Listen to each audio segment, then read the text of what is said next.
জয় সীতারাম। তা বন্ধুরা, এখন আমি রয়েছি চিত্রকূট। আর সামনে যে পাহাড় দেখতে পাচ্ছ, এই পাহাড়টা কিন্তু ভরতপুর পাহাড়। আর পাশে রয়েছে ভরত কূপ, রয়েছে ভরত মন্দির, রয়েছে ভরত ভাইয়ার মন্দির। তো এই দিক দিয়ে 2 কিলোমিটার। আর চারপাশে দেখো জমি রয়েছে। আর আমি সকাল সকাল চলে এসেছিলাম এখানে পেট সাফ করতে। আর কালকে একটা আশ্রমে ছিলাম। আর ওইদিকে পাহাড়গুলো দেখো। আর সামনে দেখো সূর্য ভগবান উদয় হচ্ছে, অসাধারণ মুহূর্ত। তোমরা একটু উপভোগ করো চিত্রকূট। আর সেই পবিত্র ভূমি, যেই ভূমিতে ভগবান রামচন্দ্র, সীতামাতা বা লক্ষ্মণ 12 বছর কাটিয়েছিল। আর আজ তোমাদের অনেক কিছুই দর্শন করাবো।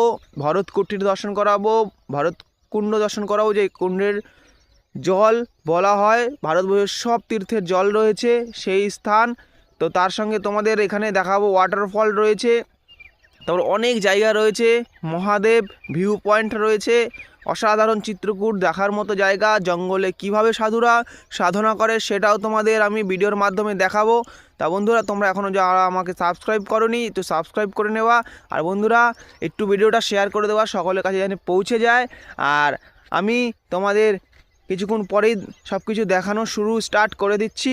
তা বন্ধুরা, তোমরা সকলে ভালো থেকো। শুভ সকাল। জয় শ্রীরাম। হর হর মহাদেব।